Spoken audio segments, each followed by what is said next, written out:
आजा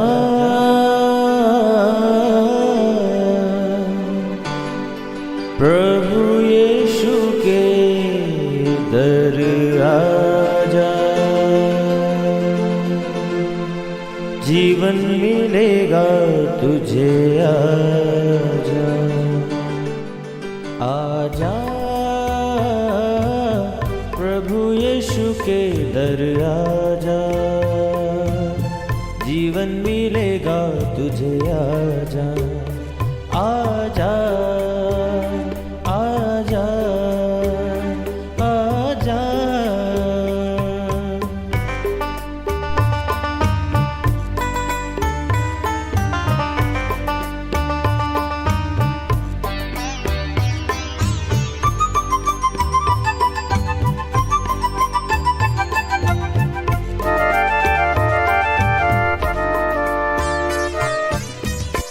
lord everyone, मैं pastor Kulbhushan Johar Asian church of Christ Vancouver BC की तरफ से प्रोग्राम नई जिंदगी की ओर में आप सबका बहुत बहुत स्वागत करता हूं।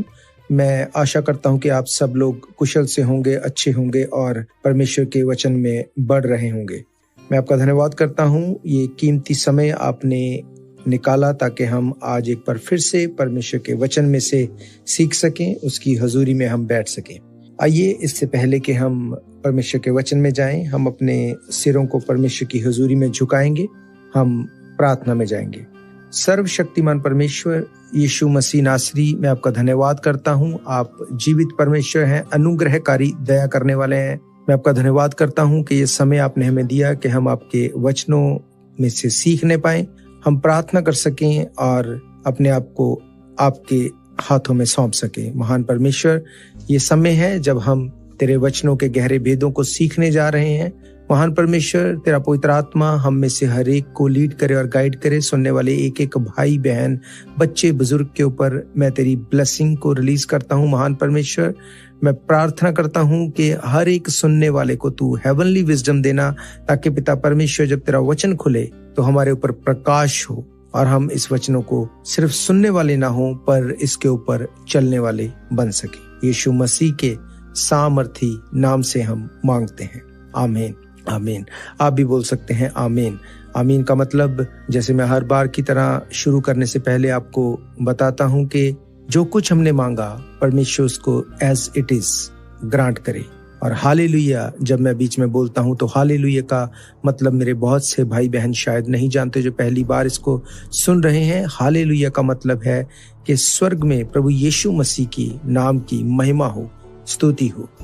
तो आप सबको एक बार फिर से मैं प्रभु यीशु मसीह के नाम से वेलकम करता हूं, आपका स्वागत करता हूं। तो पिछले हफ्ते में जो हमने देखा वो था कि हम ईमानदार बने। हमें ईमानदार बनना है अपने आप के साथ, परमेश्वर के साथ, अपने आसपास के माहौल के साथ। हमें ऑनेस्टी के साथ अपनी लाइफ को स्पेंड करना है। नो मैटर व्हाट सिचुएशन किस तरह से भी क्यों ना नजर आए, पर अगर हम इस बात को समझ जाएं कि अगर हम ईमानदार रहेंगे, ऑनेस्ट रहेंगे, तो परमेश्वर मुश्किल हालात में से भी रास्ता निकालने वाला परमेश्वर है। हालेलुया। तो आप सब ने पिछली बार इस वचन को सुना कि हम ईमानदार बने। अगर हम ईमानदार रहेंगे तो मैंने आपको बताया था कि किस तरह से एक डाकू ने, एक थीफ ने, जो अपनी लाइफ के अंतिम क्षणों में था, सिर्फ इस वजह से कि वो अंतिम क्षणों में ईमानदार था, प्रभु यीशु मसीह ने उसको कहा आज ही तू मेरे साथ स्वर्गलोक में होगा। तो उससे आगे आज मैं आपको लेके जाना चाहूंगा। जब हम इस बात को देखते हैं कि जब उस डाकू ने ईमानदारी के साथ कन्फेस किया तो यीशु मसीह ने उसको स्वर्गलोक में जाने का अधिकार दिया। इसमें एक बात हम ये देखते हैं कि जो वो डाकू था वो ऑनेस्ट था उस वक्त, जब उसने इस बात को अंगीकार किया कि मैं जो दंड पा रहा हूं मैंने उसके योग्य काम किया है। उसने कहा यीशु मसीह जब तू अपने राज्य में आए तो मुझे याद रखना। जब इस बात को हम पढ़ते हैं तो एक बात मैं आपका ध्यान इसके ऊपर लेके जाना चाहता हूं कि जब यीशु मसीह ने उसको कहा कि तू आज ही मेरे साथ स्वर्ग लोक में होगा, तो ये बात हमको समझनी बहुत जरूरी है कि अगर वो डाकू था, वो पापी था, वो गुनहगार था, जब यीशु मसीह ने उसको कहा कि आज ही तू मेरे साथ स्वर्ग लोक में होगा, तो ये बात इस चीज को क्लियर करती है कि ना सिर्फ वो स्वर्ग लोक में गया, पर उसके गुनाह भी माफ हो गए, उसके पाप भी क्षमा किए गए। क्योंकि अगर हम पाप के साथ सोचें कि वो स्वर्ग में चला गया, ये इम्पॉसिबल है। पाप और परमेश्वर का कोई नाता नहीं। इसका मतलब जैसे ही वो ईमानदार बना, उसको ना सिर्फ स्वर्ग लोक में जाने का अवसर मिला, उसके साथ साथ उसके गुनाह माफ किए गए, पापों से छूट गया। तो ये बात जिस चीज की ओर हमारा ध्यान केंद्रित करती है, आज हम उस चीज के ऊपर बात करेंगे।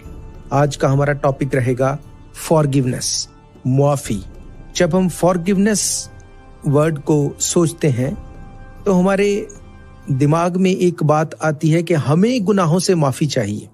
पर जो बात आज पवित्र आत्मा ने मेरे मन में डाली है आपके साथ शेयर करने के लिए, उसको बड़े ध्यान से आप लोग सुनिएगा ताकि वो वचन आपकी जिंदगी में काम करे। हम चाहते हैं कि हम गुनाहों से छूट जाएं, हमारे गुनाह माफ हो जाएं, पर हम उसके लिए क्या करें कि ऐसा हो जाए।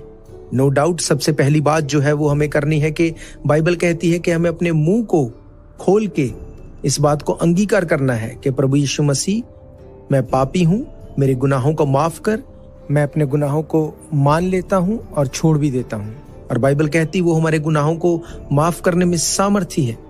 पर इसके साथ साथ एक और चीज के ऊपर मैं आपका ध्यान लेके जाना चाहता हूं, जो इस तौबा की प्रार्थना के बाद हमें कंटिन्यूसली अपनी लाइफ में करते रहना है, ताकि हमारे गुनाह माफ रहें, हम लोग निर्दोष रहें। ये इम्पॉसिबल है कि इंसान होते हुए हम ये बोलें कि हम आज के बाद पाप नहीं करेंगे। ये पॉसिबल ही नहीं है। पर कैसे हम निर्दोष रह सकते हैं, पापों से क्षमा ले सकते हैं, इसके लिए मैं आपका ध्यान केंद्रित करना चाहूंगा। बाइबल कहती है लूका की किताब उसका 11 अध्याय, अगर उसकी एक आयत से मैं आपके लिए पढ़ूं, वहां पे लिखा है, वे किसी जगह प्रार्थना कर रहा था। जब वे प्रार्थना कर चुका तो उसके चेलों में से एक ने उससे कहा, हे प्रभु, जैसे यूहन्ना ने अपने चेलों को प्रार्थना करना सिखाया, वैसे ही तू हमें भी प्रार्थना करना सिखा। उसने उनसे कहा, जब तुम प्रार्थना करो तो ये कहो, हे पिता, तेरा नाम पवित्र माना जाए, तेरा राज्य आए, हमारी दिन भर की रोटी हमें दिया कर और हमारे पापों को क्षमा कर, क्योंकि हम भी अपने हर एक अपराधी को क्षमा करते हैं, हमें परीक्षा में न ला। हालेलुया। यहां पर जब हम अपनी रोज की प्रार्थना करते हैं, एक आयत यहां पे मैंने पढ़ी जिसमें लिखा है कि तू हमारे पापों को, हमारे अपराधों को क्षमा कर, जैसे हम अपने अपराधियों को क्षमा करते हैं। इस बात को आपको समझना पड़ेगा कि परमेश्वर हमारे गुनाहों को क्षमा करेगा, पर वो किस तरह से क्षमा होंगे, जिस तरह से हम अपने गुनाहगारों को क्षमा करते हैं। जैसे हम उन लोगों को माफ करते हैं जिनको हम माफ कर सकते हैं, जिन गलतियों के लिए। याद रखिए, ये पापों से माफ करने की बात नहीं मैं कर रहा, जिन लोगों को हम उनकी गलतियों के लिए माफ कर सकते हैं। जब हम उनको उनकी गलतियों के लिए माफ करते हैं तो परमेश्वर हमारी उन गलतियों को माफ करता है जिनकी मजदूरी मौत है, जो हमें नरक में लेके जाती है।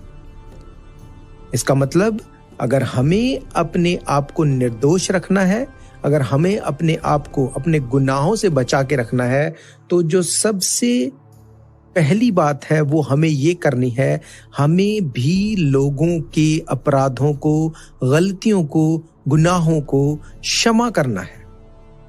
ये हमारी नेचर में होनी चाहिए बात, कि हमें हमारी नेचर क्षमा करने वाली बनाना है। हालेलुया। अगर हम अपने अपराधियों को क्षमा करेंगे तो परमेश्वर भी हमारे अपराधों को क्षमा करेगा। ऐसी प्रार्थना हम करते हैं, पर क्या उसके बावजूद क्या हम उन लोगों के अपराधों को क्षमा करते हैं जो हमारे साथ कुछ गलत करते हैं? या हम अपने दिल के किसी कोने में उसके प्रति कड़वाहट रख के बैठ जाते हैं? या हम इस बात को अपने दिमाग में, अपने दिल में रख लेते हैं कि इसने मेरे साथ ऐसा किया, अब जब भी मौका लगेगा तो मैं इसका बदला इसे दूंगा। याद रखो, जब तक हम अपने अपराधियों को क्षमा नहीं करेंगे, हम परमेश्वर से कितनी भी प्रार्थना कर लें, वो हमारी प्रार्थना का उत्तर नहीं देगा। आज बहुत से लोग ऐसा कहते हैं कि हम लोग प्रार्थना करते हैं पर हमारी प्रार्थना का उत्तर नहीं आता। बहुत से लोग इस बात को बोलते हैं कि हम लोग बहुत प्रार्थना करते हैं पर हमारी प्रार्थना सुनी नहीं जाती। मैं आपको बताना चाहता हूं, इसका सबसे बड़ा रीजन ये है कि हम लोग अपने दिल में दूसरों के प्रति कड़वाहट रख के बैठे हैं। हम दूसरों की बातों को मुआफ नहीं करना चाहते। जब हम अपनी इन बातों को सुधार लेंगे, जब हम दूसरों के अपराधों को जल्दी से माफ कर देने वाले बन जाएंगे, तो बाइबल कहती है कि हमारी प्रार्थना का उत्तर भी उतनी ही जल्दी होगा। हालेलुया। बाइबल कहती है कि अगर तू अपने भाई से वैर रखता है अपने मन में, अगर तू इस बात को रख के बैठा है कि उसने मेरे साथ ऐसा किया और उसको मुआफ नहीं करता, और खुद तू प्रार्थना करता है कि परमेश्वर मेरी ये प्रेयर का आंसर हो जाए, मेरे साथ ये अच्छा हो जाए, बाइबल कहती है कि वो कभी भी पूरा नहीं हो सकता। मरकस की अंजील उसका 11 अध्याय उसकी 25 आयत में लिखा, और जब कभी तुम खड़े हुए प्रार्थना करते हो तो यदि तुम्हारे मन में किसी के प्रति कुछ विरोध हो तो उसे क्षमा करो, इसलिए कि तुम्हारा स्वर्गीय पिता भी तुम्हारे अपराध क्षमा करे। और यदि तुम क्षमा ना करो तो तुम्हारा पिता भी जो स्वर्ग में है तुम्हारा अपराध क्षमा नहीं करेगा। हालेलुया। तो इस बात को हमें बिल्कुल क्लियरली अपने माइंड में रखना है कि हमें दूसरों की गलतियों को मुआफ करना है, अपराधों को क्षमा करना है। अपने हर एक भाई बहन, बच्चे, बुजुर्ग, जो भी हमारे रिलेशन में लोग हैं, सर्कल में लोग हैं, उनकी गलतियों को हमें मुआफ करना है। आप ऐसा करके देखो, जब आप ऐसा करेंगे तो परमेश्वर की वो अजीब शांति, अलग एक पीस आपके दिल में आएगा और आप बहुत हल्का फील करेंगे, क्योंकि बाइबल कहती है कि जब तू दूसरों के अपराध को क्षमा करेगा तो मैं तेरे अपराधों को क्षमा करूंगा और तू बिल्कुल फ्री हो जाएगा। पर आज प्रॉब्लम ये है कि हम ये तो चाहते हैं कि हम जो करते हैं वो माफ हो जाए, पर हम किसी के गुनाहों को, अपराधों को, गलतियों को माफ नहीं करना चाहते। आज भी हम अपने दिल में अपने भाई, अपनी बहन, अपने रिश्तेदारों के प्रति कुछ ऐसी कड़वाहट को लेके बैठे हैं जो ना सिर्फ हमारे रिलेशंस को खत्म कर चुकी है, बल्कि हमें, हमारी बॉडी में वो हर्ट करती है।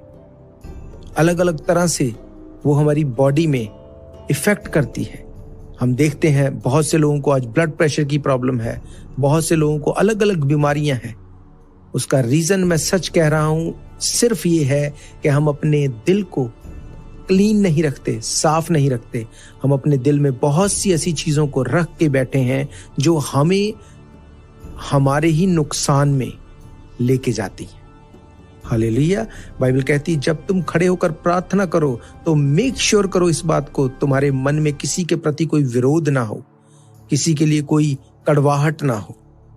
क्योंकि जब तुम ऐसा करोगे, जब तुम क्लीन हार्ट के साथ प्रार्थना करोगे तो वो प्रार्थना का उत्तर आएगा। याद रखो, यीशु मसीह ने कुछ भी ऐसा नहीं बाइबल में लिखा जो उसने खुद ना किया हो।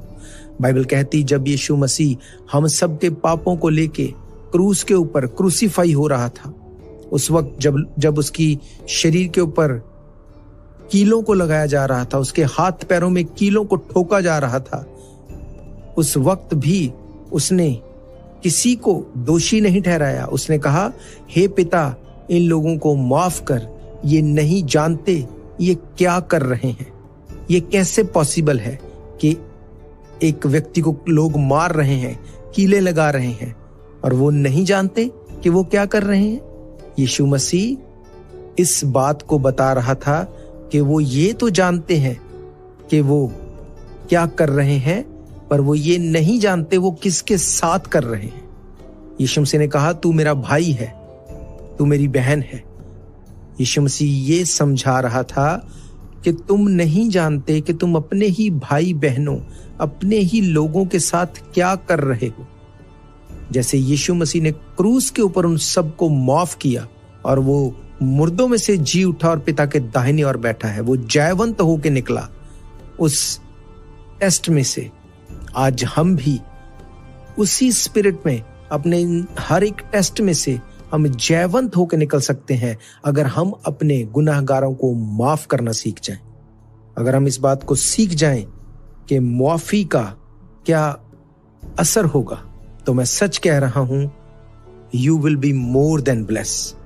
आप देखेंगे अपनी लाइफ में उन कामों को होते हुए जो आज तक नहीं हुए, सिर्फ इसलिए कि हमने माफ नहीं किया। हम लोग घरों को खराब होते देखते हैं, रिलेशंस को टूटते देखते हैं, डाइवोर्स को होते हुए देखते हैं।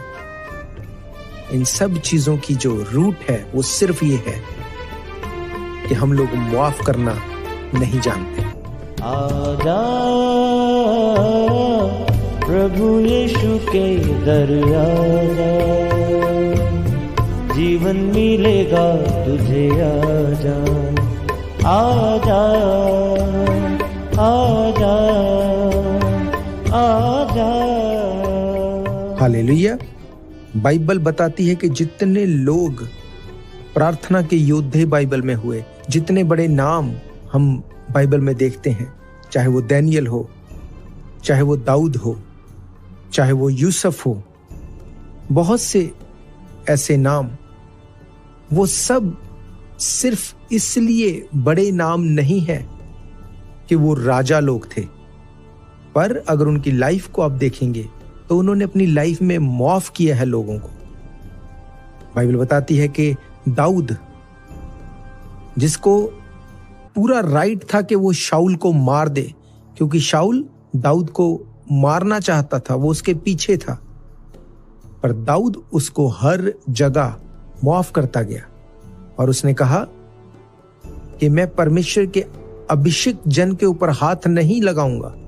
ये रीजन था कि परमेश्वर ने उसे राजा बनाया। बाइबल ऐसा बताती है कि यूसुफ ने जब एक स्वप्न देखा तो अपने भाइयों को उसका वर्णन किया, तो वे और भी उसके साथ द्वेष करने लगे। उसने कहा, जो स्वप्न मैंने देखा है उसे सुनो। हम लोग खेत के पूले बांध रहे हैं और मैं क्या देखता हूं कि मेरा पूला उठकर सीधा खड़ा हो गया। तब तुम्हारे पूलों ने मेरे पूले को चारों तरफ से घेर लिया और उसे दंडवत किया। तब उसके भाइयों ने उससे कहा, क्या सचमुच तू हमारे ऊपर राज्य करेगा? क्या सचमुच तू हम पर प्रभुता करेगा? इसलिए वे उसके स्वप्नों और उसकी बातों के कारण उससे और भी अधिक वैर रखने लगे। यूसुफ ने जब उनको बताया कि मैंने ऐसा स्वप्न देखा है, एक बार नहीं 2 बार यूसुफ ने इस स्वप्न को उनके साथ शेयर किया। एक बार यूसुफ ने जो स्वप्न देखा उसमें उसने देखा कि उसके भाइयों के पूले उसके पूले को झुककर दंडवत कर रहे हैं। दूसरी बार जो स्वप्न उसने देखा कि सूर्य और चंद्रमा और 11 तारे मुझे दंडवत कर रहे हैं। इसका मतलब वहां पर यूसुफ को ये परमेश्वर दिखा रहा था कि तू अपने भाइयों में सबसे ऊंचे स्थान पर होगा। अगर उसके भाई इस बात को समझते कि अगर हमारा भाई इतने ऊंचे स्थान पर होगा, अगर वो सूर्य और चंद्रमा होगा, तो हम भी 11 तारे होंगे। हमारी उपाधि भी बहुत बड़ी होगी, पर उन्होंने सिर्फ इस जेलसी की वजह से उससे बैर रखना शुरू किया। और हम देखते हैं कि यूसुफ ने कभी किसी से भी बैर नहीं किया। उन्होंने उसको गड्ढे में फेंक दिया, मिस्रियों के हाथ बेच दिया, अपनी तरफ से जो बुरा हो सकता था उसके साथ किया। क्यों? मुआफ नहीं किया, दिल में कड़वाहट को रखा। पर यूसुफ ने बिल्कुल ऐसा नहीं किया। उसने कभी भी उनके प्रति अपने दिल में कोई कड़वाहट को नहीं रखा। उसने माफ किया सब कुछ को। और कौन मिस्र का प्रधानमंत्री बनाया गया? यूसुफ। बाइबल में बहुत सी ऐसी हम बातों को देखते हैं जिसमें ये बिल्कुल क्लियरली हम देखते हैं कि जिन लोगों ने माफ किया उनको परमेश्वर ने ऊंचे स्थान पे रखा, पर जिन लोगों ने अपने दिल में दूसरों के प्रति कड़वाहट रखी वो अपनी लाइफ में सिर्फ घटी में रहे हैं। हालेलुया। तो इस बात को हमें अपने माइंड में हमेशा रखना है कि अगर हम ये चाहते हैं कि हम ब्लेस्ड रहें, अगर हम ये चाहते हैं कि हम निर्दोष रहें, परमेश्वर के साथ जुड़े रहें और हमारी प्रार्थना का उत्तर मिलता रहे, तो इसके लिए हमें सिर्फ ये बात अपने माइंड में रखनी है कि हमें माफ करना है अपने भाइयों को, बहनों को, हर एक उस इंसान को जिसने हमारे विरोध में कुछ भी किया, हमें उसको माफ करना है। बाइबल कहती है, मत्ती की किताब उसका 5 अध्याय उसकी 5 आयत से अगर मैं पढ़ूं, वहां पर लिखा है, धन्य है वे जो नम्र हैं क्योंकि वे पृथ्वी के अधिकारी होंगे। धन्य है वे जो धर्म के भूखे और प्यासे हैं क्योंकि वे तृप्त किए जाएंगे। धन्य है वे जो दयावंत हैं क्योंकि उन पर दया की जाएगी। धन्य है वे जिनके मन शुद्ध हैं क्योंकि वो परमेश्वर को देखेंगे। और धन्य है वे जो मेल कराने वाले हैं क्योंकि वो परमेश्वर के पुत्र कहलाएंगे। बाइबल इस बारे में बिल्कुल हमें साफ बताती है कि अगर हम एक दूसरे के गुनाहों को माफ करना सीख जाते हैं तो शैतान हमें किसी भी ट्रैप में नहीं फंसा सकता।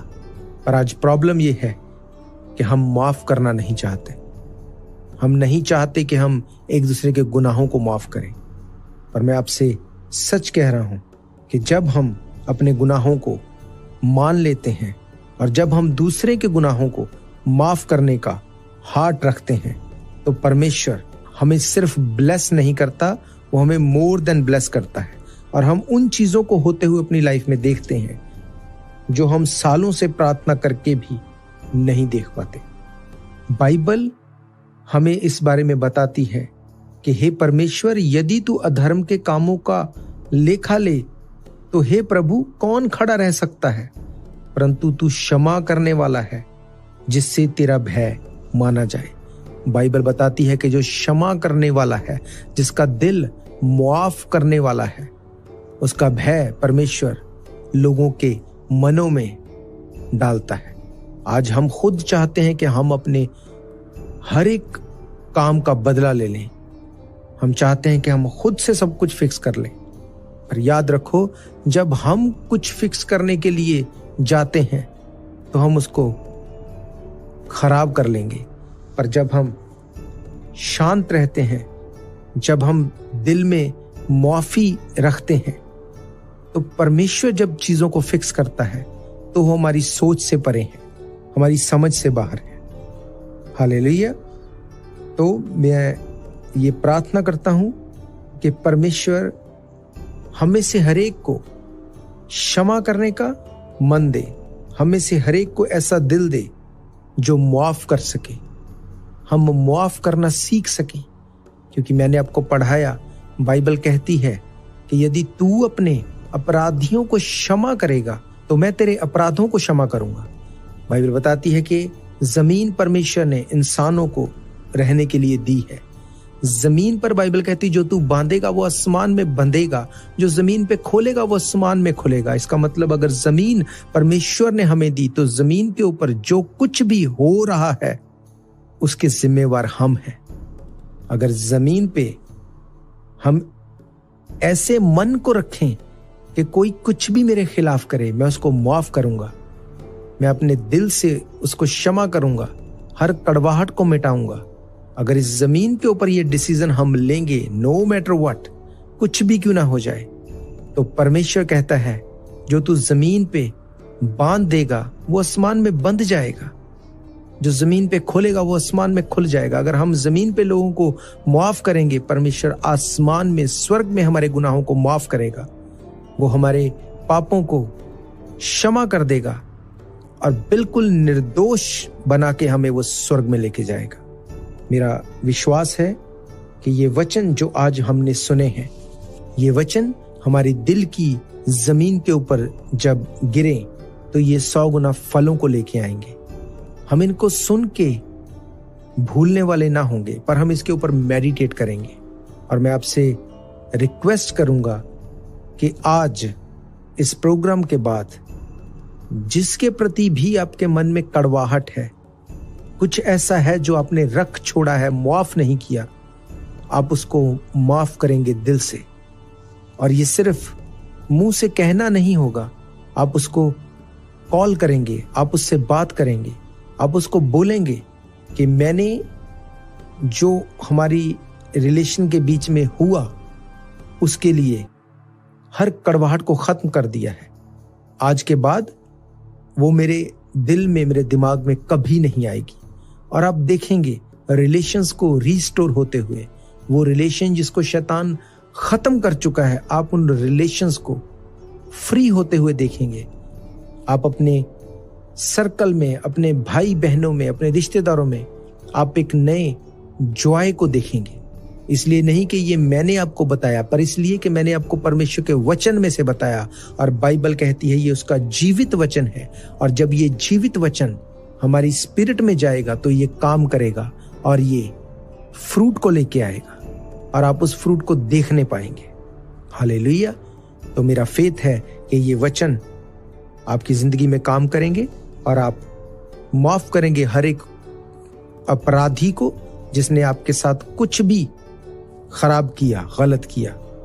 और परमेश्वर आपको मोर देन ब्लेस करेगा, आपकी सोल को, वो आपको फ्री करेगा आपकी बीमारियों से, उन कड़वाहट से जो आपको सिकनेस की तरफ लेके जा रही है, डिप्रेशन की तरफ लेके जा रही है। हालेलुया। आइए हम अपने सिरों को परमेश्वर के आगे झुकाएंगे, अपनी आंखों को बंद करेंगे, हम प्रार्थना करेंगे। सर्वशक्तिमान परमेश्वर यीशु मसीह नासरी, हम आपका धन्यवाद करते हैं क्योंकि आप धन्यवाद के योग्य हैं। आप सचमुच जीवित परमेश्वर हैं और अपने जीवित वचनों के द्वारा हमसे बात करते हैं। महान परमेश्वर, मैं आपका धन्यवाद करता हूं इन सुंदर वचनों के लिए जो आपने हमें दिए कि हमें अगर अपने गुनाहों को माफ कराना है तो हमें अपने गुनाहगारों को माफ करना होगा। महान परमेश्वर, आज मैं प्रार्थना करता हूं मेरे हर भाई बहन, बच्चे, बुजुर्ग के लिए, जितने लोगों ने इस वचन को सुना, उनकी जिंदगियों में तेरा पवित्र आत्मा काम करे, वो अपने अपराधियों को क्षमा करें ताकि उनके अपराध क्षमा हो सके, उनके दिल में पीस दे, शांति दे, उनके रिलेशन बहाल हों, उनकी बॉडीज हीलिंग को रिसीव करें, हर सिकनेस जाती रहे, डिप्रेशंस खत्म हो जाए, हर एक टूटे रिलेशन जुड़ जाए, उनकी जिंदगी में जो अब तक उन्होंने नहीं देखा, जो प्रार्थनाएं आज तक वो करते रहे, आज उसका रिजल्ट उनको मिलने पाए। तेरे वचन उनकी जिंदगी में 100 गुना फलों को लेके आए। यीशु मसीह के सामर्थी नाम से हम मांगते हैं, आमीन। आमीन। आप भी बोल सकते हैं आमीन। आमीन का मतलब जो कुछ हमने मांगा परमेश्वर उसको ग्रांट करे। तो मैं आपका बहुत बहुत धन्यवाद करता हूं, आपने अपना कीमती समय निकाला। और मैं आपको बताना चाहता हूँ हम फिर मिलेंगे नेक्स्ट सैटरडे सुबह 7 बजे परमेश्वर की हजूरी में। और अगर आप जानते हैं किसी ऐसे भाई बहन, बच्चे या बुजुर्ग को जो अपने डेली के फूड में स्ट्रगल कर रहा है, तो उस तक आप ये नंबर जरूर पहुंचाएं ताकि वो हमें कॉल करे और हम उसे बताएंगे। वो हमारा चर्च जो कि Fraser and 51st Avenue Vancouver BC में है, वहां से अपना खाना पिक कर सकता है। ये टोटली फ्री है चर्च की ओर से। तो आप जरूरतमंद की हेल्प के लिए ये नंबर जरूर उन तक पहुंचाएं, 7788922250। और अगर आपकी कोई भी प्रेयर रिक्वेस्ट है तो भी आप हमारे साथ संपर्क कर सकते हैं। आपका कोई क्वेश्चन है, कोई डाउट है, हम परमेश्वर की आत्मा के द्वारा जरूर से उसको आंसर करने की कोशिश करेंगे। हालेलुया। तो एक बार फिर से मैं आप सबका थैंक्स करता हूं। हम फिर मिलेंगे नेक्स्ट वीक परमेश्वर की हजूरी में। तब तक के लिए आप सबको प्रेज द लॉर्ड, जय मसीह की। God bless you all. Thank you. शायद ये मौका होगा आखिरी, तुझको बुला रहा है ना